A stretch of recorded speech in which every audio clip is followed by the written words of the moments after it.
Good morning dear students. आज का अपना लेक्चर है वो है फंजाई पे। ठीक है, प्लांट पैथोलॉजी का अपने क्या पढ़ लिया था इसके अंदर कि फंगस के कैरेक्टर पढ़ लिए थे अपन ने। फंगस के अंदर रिप्रोडक्शन कैसे होता है, फंगस के कैरेक्टर क्या होते हैं। ठीक है, तो वो उसमें क्या क्या उसमें स्पोर बनते हैं, तो वो सारी चीज़ें उसके अंदर कौन कौन सी ऐसी स्ट्रक्चर बनती है जो थोड़ी डिफरेंट होती है अदर ऑर्गेनिज्म से। तो ये चीज़ें अपन ने डिस्कस कर ली। ठीक है, अब इसके बाद में है अपने इसका क्लासिफिकेशन इम्पोर्टेंट है। ठीक है, क्लासिफिकेशन। ठीक, क्लासिफिकेशन फंजाई का क्लासिफिकेशन।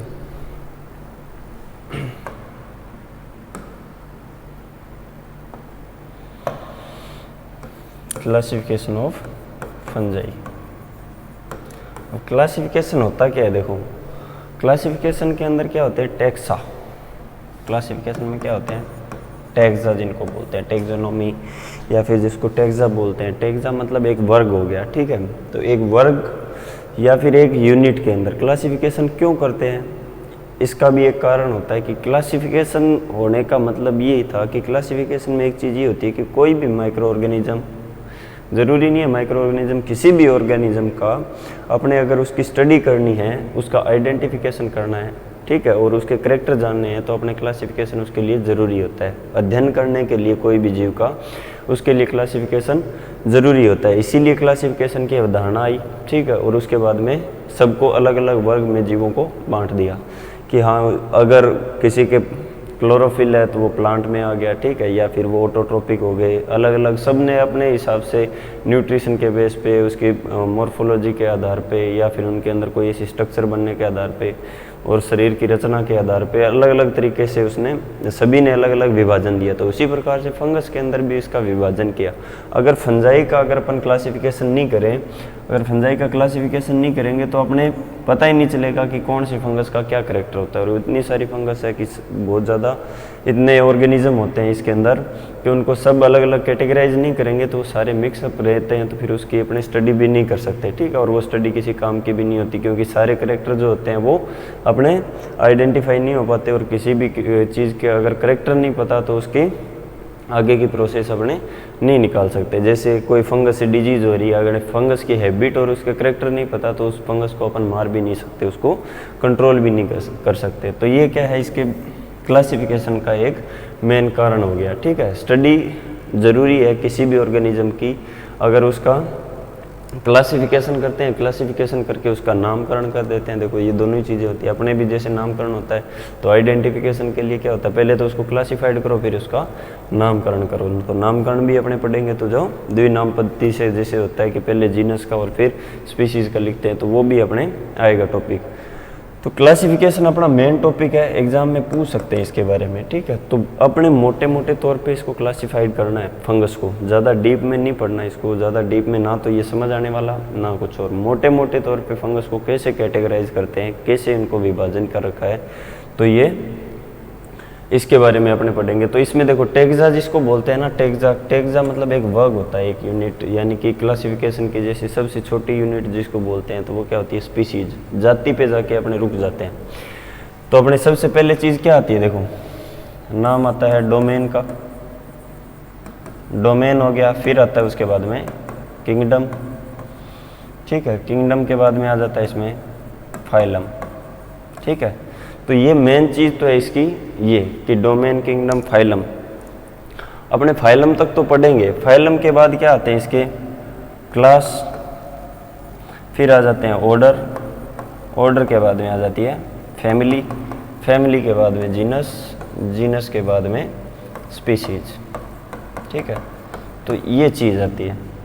तो ये अपना क्या हो गया, ये टैक्सा जो होते हैं ना अलग अलग, तो इन सब का अपने पढ़ना है। देखो कोई भी एक फंगस का नाम ले लेते हैं, जैसे कोई एक फंगस है, जैसे पक्सीनिया की बात कर लेते हैं, तो पक्सीनिया का अब क्लासिफाइड करेंगे तो उसकी सब चीज़ें, इसकी पूरी जीवनी निकालते हैं, तो उसमें क्या निकलना पड़ेगा, पहले उसका डोमेन लिखना पड़ेगा, फिर उसका किंगडम लिखना पड़ेगा, फिर उसका फाइलम लिखना पड़ेगा, फिर इसकी क्लास लिखनी पड़ेगी, फिर इसकी फैमिली, ऑर्डर, सब चीज़ें लिखनी पड़ेगी। जैसे डोमेन किंगडम अपने देखो डोमेन क्या होता है फंगस का, डोमेन क्या होता है, यूकेरिया।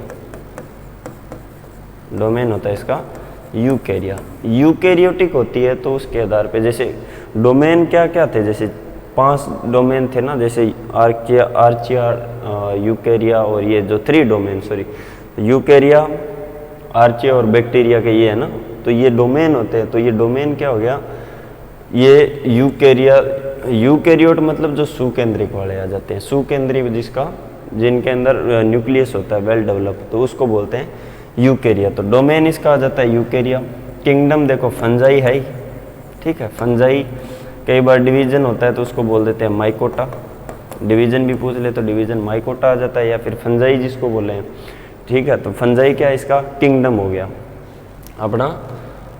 अब सब फाइलम ऐसे बहुत सारी चीज़ें इसमें बना रखी है, लेकिन अपने मेन पढ़ना है, अपने ज़्यादा डीप नहीं जाना, ठीक है। किंगडम हो गया, फाइलम इसके अलग अलग है। तो अपने पक्सीनिया की बात करें तो पक्सीनिया का आता है बेसिडियो माइकोटा, ठीक है, बेसिडियो माइकोटा। क्लास जो होती है वो बेसिडियो माइसीड्स, क्लास जो होती है वो होती है बेसिडियो माइसीड्स, ठीक है। ऑर्डर जो होता है उसका वो होता है यूरेडिनेल्स, ठीक है। फैमिली जो होती है इसकी पक्सीनियसी, ठीक है, पक्सीनिया है तो पक्सीनियसी। जीनस इसका हो गया पक्सीनिया, और स्पीसीज इसकी हो गई कोई भी, जैसे स्ट्राइफॉर्मिस। फिर उसके आगे क्या हो जाता है, फॉर्मा स्पेसिल्स, वो इससे छोटी होती है, ठीक है। तो वो उस पर डिपेंड करता है आगे कौन सी होती है फॉर्मा स्पेसिल, जैसे ट्रिटिसाई है तो ट्रिटिसाई आ जाएगी। ये इसका क्लासिफिकेशन हो गया। एक फंगस के बारे में क्या लिखना है तो वो ऐसे लिख देते हैं अपने। अब इसमें देखो एक एक चीज़ का अपने डिस्कस करेंगे कि सबसे पहली चीज़ क्या आएगी। अब इसमें देखो क्लासिफिकेशन में अलग अलग अवधारणाएं थी, ठीक है, क्लासिफिकेशन की सबके अलग अलग आधार थे। पीएस कार्डो एक साइंटिस्ट था, उसने एसेक्सुअल रिप्रोडक्शन के आधार पे, सेक्सुअल और एसेक्सुअल रिप्रोडक्शन के आधार पे, और प्रेजेंस ऑफ सेप्टा उसके आधार पे फंगस को क्लासिफाइड किया था। उसने मोटे मोटे 4 वर्ग बनाए थे, क्लास बनाई थी, फाइकोमाइसीट, बेसिडियो, एस्को और ड्यूटेरो, ठीक है। तो ये 4 क्लास बना दी थी, और रिप्रोडक्शन के आधार पे और प्रेजेंस ऑफ सेप्टा के आधार पे, मतलब किसी का माइसीलियम सेप्टेट है या नहीं है। पीएस कार्डो का क्लासिफिकेशन था ये। उसके बाद था आइंसवर्थ का। आइंसवर्थ ने भी क्या किया था, उसने भी क्लासिफाइड किया था। उसमें जो ये क्या बोलते हैं जिसको, ये रिप्रोडक्शन मेन जो उसका जो था ना, वो रिप्रोडक्शन और उसके स्ट्रक्चर के आधार पे उसको क्लासिफाइड किया था, ठीक है। तो वही पीएस कार्डो का जैसे क्लासिफिकेशन था उसी प्रकार से था, पर उसका क्लासिफिकेशन बहुत ब्रॉड था और बहुत ज़्यादा उसको काम में लिया गया था, उसको मतलब सबसे ज़्यादा उसको माना था। उसके बाद में क्या हो गया, धीरे धीरे आगे टाइम निकलते गया, तो फिर क्या हो गया, क्लासिफिकेशन किस पे आ गया, जेनेटिक बेस पे आ गया। क्लासिफिकेशन किस पे आ गया, जेनेटिक बेस पे, ठीक है। तो जेनेटिक बेस पे क्लासिफिकेशन मतलब सिस्टर ग्रुप, जैसे उनके एंसेस्टर कौन थे, यानी कि उनके पूर्वजों का आगे से आगे पता लगाया गया, ठीक है, कि इसका पूर्वज कौन था। अगर ये इसमें करेक्टर ऐसा है तो यानी कि इनके पूर्वज सेम थे, तो वो उनकी क्लास 1 बना दी, ठीक है। तो ऐसे मतलब फंगस को क्लासिफाइड किया था। तो जेनेटिक मेकअप के आधार पे देखा गया, तो उसमें क्या था, 18S rDNA, 18S rDNA के आधार पे फंगस को क्लासिफाइड किया गया था, जो जेनेटिक बेस पे था, ठीक है, ठीक है, डीएनए या फिर जेनेटिक बेस पे उनको क्लासिफाइड किया था। तो जेनेटिक यानी कि उनकी उत्पत्ति के आधार पे, सीधा सा मतलब हो गया कि उनकी उत्पत्ति किससे हुई है, इनके क्रोमोसोम किससे मैच करते हैं और इनके अंदर किसके करैक्टर हैं या किसके गुण मिलते हैं, तो उसके आधार पे फंगस को क्लासिफाइड किया था। और ये आज के टाइम में लेटेस्ट क्लासिफिकेशन है, और ये दिया किसने था, इसको सबसे ज़्यादा मान्यता है किरकेट ऑल 2008, ठीक है। तो ये क्लासिफिकेशन इनका था, इनके आधार पे, ठीक है। तो ये अब के टाइम में यही क्लासिफिकेशन जो है वो बिल्कुल क्लियर है, ठीक है। आइंसवर्थ का था, अपने टाइम में खूब रहा था, उसकी मतलब उसकी स्टडी सबसे ज़्यादा की गई थी, उसको सबसे ज़्यादा मतलब वो एक मोटे मोटे तौर पे फंगस को उसने क्लासिफाइड कर दिया। तो फिर क्या हुआ, धीरे धीरे कुछ सेक्सुअल और एसेक्सुअल फंगस के जो करेक्टर थे एक जैसे होने की वजह से जो क्लास ड्यूटेरोमाइसीट्स थी उसको पहले अलग रखा गया, फिर धीरे धीरे उसके जो करेक्टर का पता देखा गया तो उनके जितने भी पूर्वज थे वो सारे के सारे एस्कोमाइसीट्स से जैसे मैच करते थे। तो उसमें क्या हुआ, इस क्लासिफिकेशन के आधार पे ये चीज़ पता चली कि इनके जो क्लास के या फिर जो जितने भी जीनस थे, जेनेरा थे, उनके करेक्टर मैच करते हैं एस्कोमाइसीट्स से। तो उस क्लास को उठा के किस में डाल दिया, एस्कोमाइसीट्स में। पहले अलग थी आइंसवर्थ के क्लासिफिकेशन में, स्कार्डो के क्लासिफिकेशन में, तो वो चीज़ें अब ख़त्म होगी। तो ये क्लासिफिकेशन है जो लेटेस्ट का है, इसके आधार पे मैं तुम लोगों को बता रहा हूँ अपने फंगस का क्या क्या कितने प्रकार से क्लासिफाइड किया गया है, ठीक है। तो ये चीज़ नोट कर लेना, आगे भी कोई पढ़ेगा तो उसके भी काम आएगी। बीएससी के लेवल पे तो ज़्यादा कुछ नहीं होता, एमएससी के और पीएचडी के लेवल में तो बहुत काम की चीज़ें होती है। ये क्लासिफिकेशन यानी कि फंगस जो होती है वो 70% पैथोलॉजी को कवर करती है अकेला सब्जेक्ट। तो ये सबसे मेन टॉपिक रहता है क्लासिफिकेशन। जिसका क्लासिफिकेशन क्लियर होता है वो कहीं नहीं अटकता फंगस के मामले में, ठीक है। तो अब इसके बारे में बता देता हूँ मैं क्या होता है। देखो क्लासिफिकेशन में इसके अंदर अपने बात करते हैं किंगडम फंजाई की, ठीक है। किंगडम है अपना फंजाई,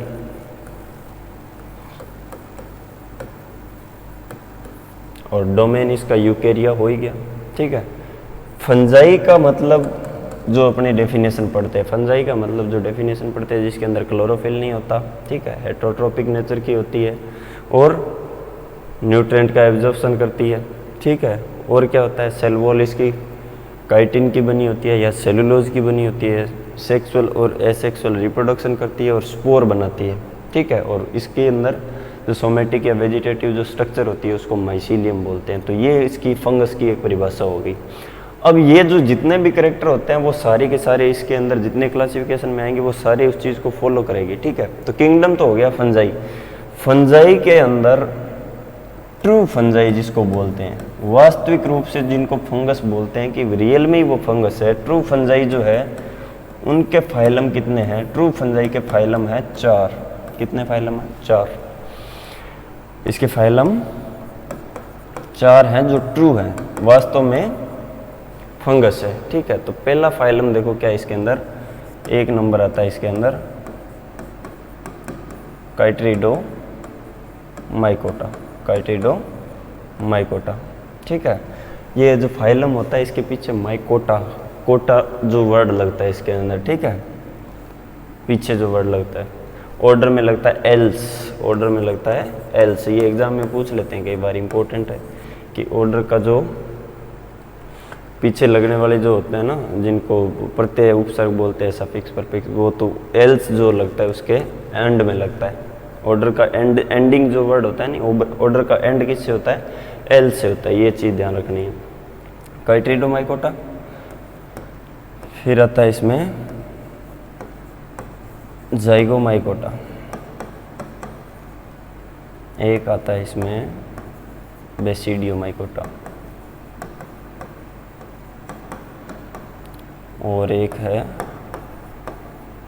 एस्कोमाइकोटा। ये क्लासिफिकेशन तुम लोगों को ध्यान से पढ़ना है, देखो, ठीक है। ये 4 फाइलम है, इनके अंदर जितनी भी फंगस आती है वो सारी की सारी क्या होती है, ट्रू फंजाई होती है। अब कैसे है, देखो इसके अंदर कौन कौन सी फंगस है। अब तुम लोगों को जैसे सीधा सा नाम आ जाता है, मैं यहाँ पे लिख देता हूँ फ्यूजेरियम।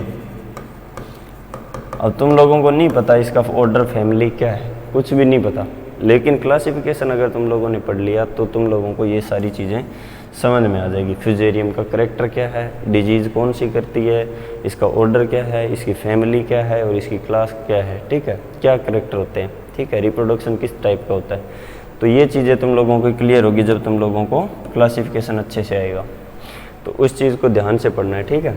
काइट्रिडोमाइकोटा, इसमें ज़्यादा डीप नहीं पढ़ेंगे, थोड़ा थोड़ा बता देता हूँ इसके अंदर मेन चीज़ें। सबसे पहले अपने चलते हैं, बात करते हैं काइट्रिडोमाइकोटा। इनका नाम क्यों पड़ा ऐसे, देखो इनका नाम होता है ना, तो बेसिडियोमाइसीट्स, एस्कोमाइसीट्स, ठीक है, इनका नाम होता है अलग अलग। जैसे इनको सेक फंजाई बोलते हैं, इनको सेक फंजाई बोलते हैं, और इनको बोलते हैं क्लब फंजाई। इनके कुछ नाम अलग भी होते हैं, ठीक है। तो ये क्लब फंजाई बोलते हैं, इनको सेक फंजाई बोलते हैं।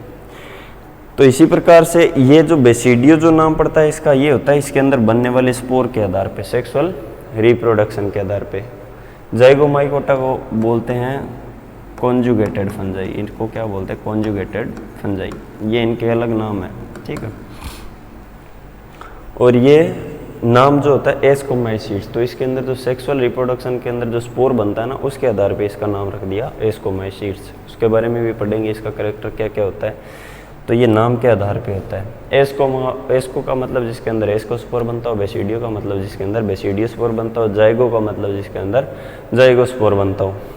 काइट्रिड थोड़ा अलग है वर्ड, ठीक है। काइट्रिड का मतलब ये इनसे थोड़ी अलग होती है फंगस। काइट्रिडोमाइकोटा ऐसा होता है कि एक्वाटिक हैबिट की फंगस होती है एक, और उनके अंदर कुछ स्ट्रक्चर भी यही अजीब तरीके की होती है, ठीक है। यानी कि जो इनका ओस्टोरिया बोलते हैं या फिर जिनको बोलते हैं जिनकी हाइफी जो होती है, उनकी जो स्ट्रक्चर होती है वो थोड़ी अलग होती है इन फंगस की अलग वजह से, ठीक है। तो इसलिए ये अलग फैमिली इसका फाइलम हो गया, ठीक है। काइट्रिडोमाइकोटा, सबसे पहले बात करते हैं अपने काइट्रिडोमाइकोटा की। देखो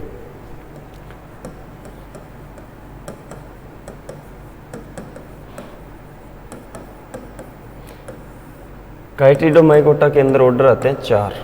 काइट्रिडोमाइकोटा के ऑर्डर आते हैं इसके 4, और इसकी क्लास जो है वो है काइट्रिडोमाइसीड्स। इसकी जो क्लास होती है, क्लास क्या होती है? सेम ही होती है जो फाइलम होता है, काइट्रिडोमाइसीड्स, ठीक है। और इस क्लास के 4 ऑर्डर होते हैं, इस क्लास के 4 ऑर्डर होते हैं, ठीक है।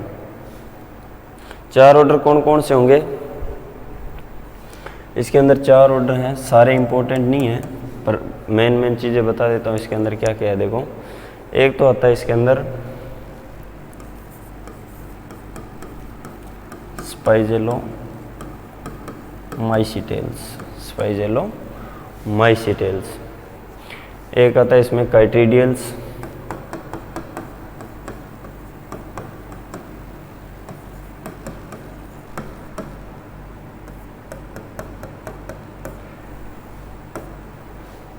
एक आता है इसमें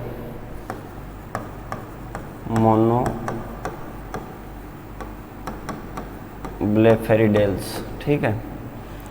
एक आता है इसमें ब्लास्टोक्लेडियल्स, ये है इसके अंदर, ठीक है। काइट्रिडियल्स जो ऑर्डर है ये इंपॉर्टेंट है। इसके अंदर जो जेनेरा आता है वो आता है सिंकाइट्रियम, ठीक है। इसके अंदर जो ऑर्डर आता है वो होता है सिंकाइट्रियम। ये अपने काम की चीज़ है। सिंकाइट्रियम क्या होता है? पोटैटो के अंदर एक डिजीज करता है जिसका नाम होता है ward disease, WART, ward disease. Endemic होती है ये, ठीक है, दार्जिलिंग हिल की तरफ। तो वार्ट डिजीज जो होती है पोटैटो के अंदर वो होती है सिंकाइट्रियम एंडोबायोटिकम से होती है। तो ये इंपॉर्टेंट है। ज़्यादा इसके अंदर फंगस अपने नहीं पड़ना, ज़्यादा अपने काम की नहीं है अभी तक। तो अपने लेवल में बस ये इतना ज़रूरी है कि आप अगर ऑर्डर भी लिख देते हो वहाँ पे और 1-2 फंगस के एग्जाम्पल लिख देते हो, ठीक है। ऑर्डर लिख दिए और उसके बाद में एग्जाम्पल लिख दो। जैसे और भी फंगस है इसके अंदर, जैसे ओलपीडियम आता है इसके अंदर, इसके अंदर इंसेक्ट और जो मॉस्क्यूट होते हैं ना उन पे अटैक करने वाली भी फंगस होती है इसके अंदर, ठीक है। इंसेक्ट पैरासाइट भी होती है। ओलपीडियम आ जाती है इसके अंदर, फाइजोडर्मा आ जाती है, फाइजोडर्मा, एलोमाइसीज, ठीक है। तो ये बहुत सारी फंगस आती है इसके अंदर। सिंकाइट्रियम ये भी इसके एग्जाम्पल है। तो एग्जाम्पल लिख देना, काम चल जाएगा उससे, ठीक है। ऑर्डर के नाम लिखने ज़रूरी है, बस ऑर्डर तक अपने क्लासिफाइड करेंगे इनको। तो कुछ ज़्यादा कोई मेन क्लास है उसको अपने आगे जीनस से जीनस तक ले जाएंगे। जो अपने ज़्यादा सबसे जो प्लांट पैथोजेनिक फंगस जो है इस जिस ग्रुप में आएगी उसको अपने थोड़ा डीप पढ़ेंगे। इसके अंदर बस इतना ही ध्यान रखना है। इसमें करेक्टर क्या होती है? इनके अंदर जो स्पोर बनता है ना वो बनता है प्लानोगेमेटिक कोपुलेशन। इनके अंदर आपने रिप्रोडक्शन का पढ़ा था ना कि मेथड्स ऑफ रिप्रोडक्शन, तो कौन कौन से मेथड होते हैं, तो उसके अंदर होता है प्लानोगेमेटिक कोपुलेशन। इनके अंदर जू स्पोर बनते हैं, मोटाइल होते हैं, पोस्टीरियर एंड पे फ्लैजिला होती है। और ये जब रिप्रोडक्शन करते हैं तो ये दोनों जो जो स्पोर होते हैं ये आपस में कांटेक्ट में आते हैं, इनकी फ्लैजिला जो होती है वो दोनों विड्रा हो जाती है, फ्लैजिला यहाँ से फिर इनकी हट जाती है, ठीक है, फ्लैजिला हट जाएगी और फिर ये एक सिस्ट जैसी स्ट्रक्चर बन जाएगी, दोनों के न्यूक्लियस आपस में मिल जाएंगे, ठीक है, और फिर ये डिप्लॉयड हो जाएगा। तो ये इसका रिप्रोडक्शन होता है, इसका प्लानोगेमेटिक कोपुलेशन इसको बोलते हैं। एक्वाटिक हैबिटेट होता है, यानी कि जहाँ पे ज़्यादा पानी भराव रहती है स्थिति, जहाँ पे ज़्यादा पानी या नमी रहती है उस जगह पे ये ज़्यादा पाई जाती है, ठीक है। और इसके करेक्टर बाकी सेम होते हैं, सेल वॉल जो होती है वो काइटिन की बनी होती है, ठीक है। रिप्रोडक्शन इनके अंदर सेक्सुअल और एसेक्सुअल दोनों टाइप के होते हैं, प्लांट पैथोजेनिक भी होती है, ठीक है। और बहुत सारे इसके करेक्टर है जो तुम लोगों से रिलेटेड नहीं है, वो अपने काम के नहीं है, तो ये इतना ध्यान रखना है बस इसका, ठीक है। बेसिक करेक्टर बता दिए इसका क्या होता है। अब इसके बाद में देखो काइटिडोमाइकोटा हुआ, काइटिडोमाइकोटा के बाद अपने बात करते हैं जाइगोमाइसीड्स की। दूसरा आता है इसमें जाइगोमाइसीड्स, फाइलम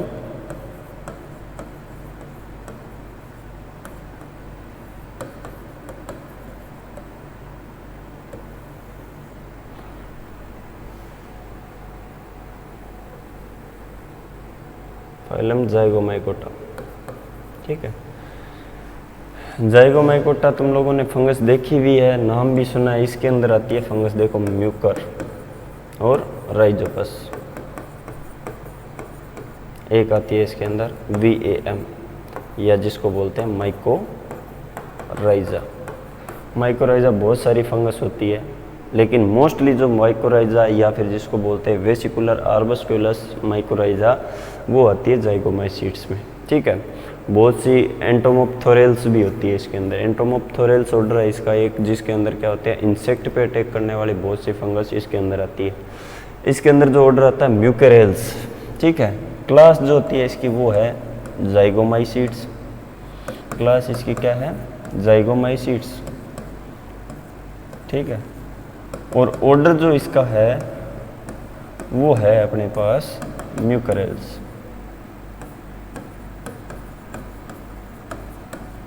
ठीक है। म्यूकेरेल्स जो ऑर्डर है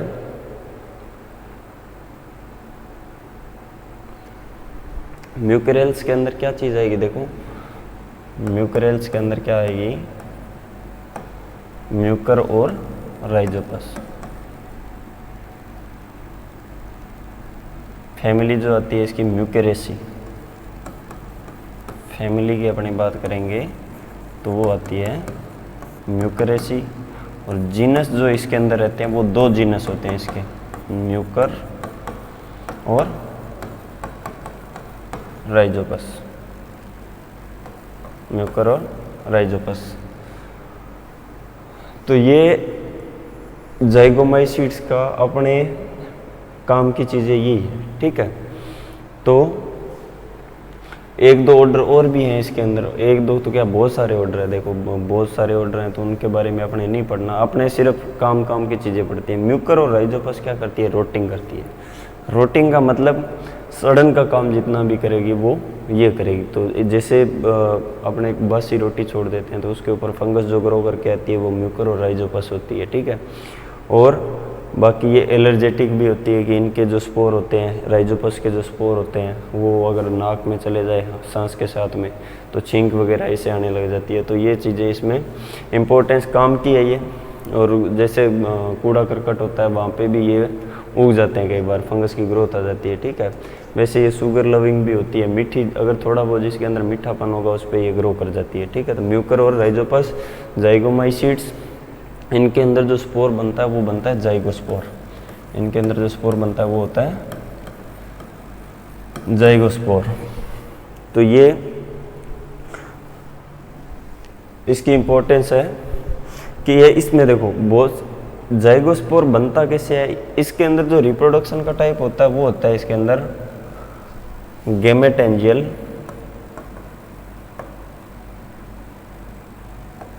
गैमेटेंजियल कोपुलेशन, गैमेटेंजियल कोपुलेशन। ये इसका मेन जो मोड जो जिसको बोलते हैं या मेथड जिसको बोलते हैं रिप्रोडक्शन का। गैमेटेंजियल कॉन्टेक्स कोपुलेशन का मतलब ये हो गया कि फंगस के अंदर दो टाइप के गैमेटेंजिया बनते हैं, एक होगा मेल और एक होगा फीमेल। म्यूकर और राइजोपस के अंदर ऐसी स्ट्रक्चर होती है कि इसके अंदर कोई मेल फीमेल का पता ही नहीं चलता, बस वेरिएशन, जिस दिन वेरिएशन आ गया, दो जीव हैं, दोनों जीवों के अंदर अलग अलग टाइप के गुण हैं, तो वो अलग अलग टाइप के जो गुण होते हैं उन्हीं को मेल और फीमेल बोल देते हैं। इसलिए इसके अंदर जो निशान होता है वो पॉजिटिव और नेगेटिव दो चीज़ें रखते हैं, बस इसके अंदर मेल फीमेल का पता नहीं चलता, इसलिए इसको पॉजिटिव और नेगेटिव स्ट्रेन बोल देते हैं, पॉजिटिव स्ट्रेन और नेगेटिव स्ट्रेन। मानो एक राइजोपस की कोई स्पोर था, वो जर्मिनेट हुआ, उस पर माइसीलियम बना, उस माइसीलियम के ऊपर बनेगा स्पोरेंजिया, और उस स्पोरेंजिया के अंदर जो स्पोर बने हैं वो स्पोर बनते हैं एप्लानोस्पोर, यानी कि बिना फ्लैजिला का जो स्पोर बनता है स्पोरेंजिया के अंदर, जिनको एप्लानोस्पोर बोलते हैं। जो फ्लैजिलेट होते हैं, जिनकी मूवमेंट होती है, उनको प्लानोस्पोर बोलते हैं। तो उनको जू स्पोर बोलते हैं, ये स्पोरेंजिया स्पोर बोलते हैं, इनको ये होंगे एप्लानोस्पोर। तो एप्लानोस्पोर बनता है, वो बनता है म्यूकर और राइजोपस के अंदर। और ये जो स्पोरेंजिया था, इसके अंदर जो स्पोर बना वो था पॉजिटिव। एक ये चीज़ हो गई। एक राइजोपस का दूसरा स्पोर है जो कि नेगेटिव था, जो स्पोर था नेगेटिव, वो जर्मिनेट हुआ, उसके ऊपर माइसीलियम, वो जर्मिनेट होकर माइसीलियम बनाया, माइसीलियम के ऊपर स्पोरेंजिया बना, स्पोरेंजिया जो होगा उसके अंदर जो स्पोर बनेंगे एप्लानोस्पोर, वो बन गए नेगेटिव। ठीक है, तो पॉजिटिव और नेगेटिव, ये जो स्पोरेंजिया जब बनेंगे, पॉजिटिव और नेगेटिव स्पोरेंजिया बनेंगे, तो उन स्पोरेंजिया के अंदर क्या होगा, उन स्पोरेंजिया जो होगी वो स्पोरेंजिया के अंदर स्पोर नहीं बन के वो स्पोरेंजिया आपस में फ्यूज हो जाती है। एक टाइम ऐसा आएगा कि वो स्पोरेंजिया पॉजिटिव और नेगेटिव जो स्पोरेंजिया है दोनों आपस में कांटेक्ट में आके दोनों ऐसे फ्यूजन हो जाता है, फ्यूजन होके और इसका आधा आधा भाग ऐसे मिक्स हो जाता है। तो इनका जो जेनेटिक मटेरियल होता है वो भी तो इसका मिक्स हो गया, तो इनके न्यूक्लियस है वो मिक्स हो गए, मिक्स होके वो क्या बना देगा, डिप्लॉइड। वो क्या बन जाएगा, डिप्लॉइड बन जाएगा।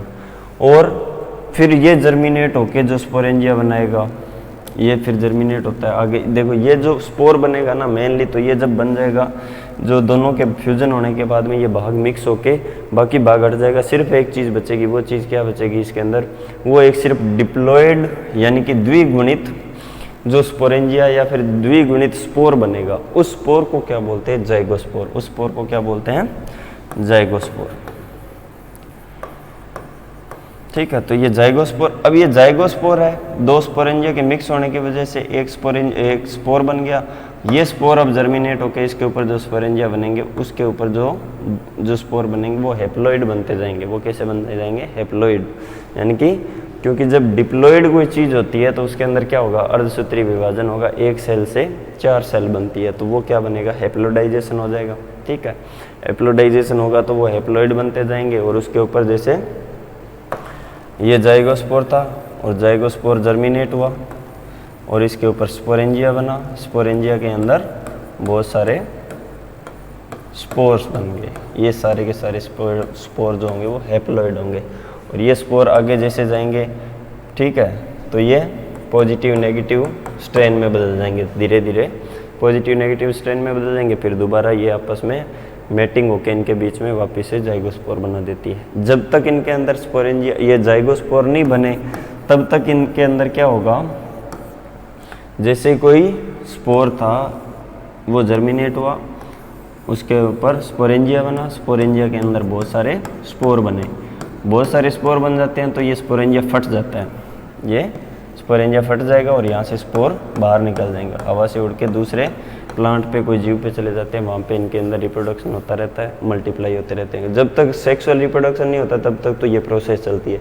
जब ये प्रोसेस बंद हो जाती है तो ये क्या होगा, दो डिफरेंट स्पोरेंजिया आपस में कांटेक्ट में आएंगे। ठीक है, जैसे मानो ये स्पोरेंजिया था और एक स्पोरेंजिया, जब रिप्रोडक्शन सेक्सुअल की बात करते हैं ना, तो इसके अंदर क्या होगा, जू स्पोर नहीं बनेंगे फिर, तो एक स्पोरेंजिया ये बन गया और एक स्पोरेंजिया जैसे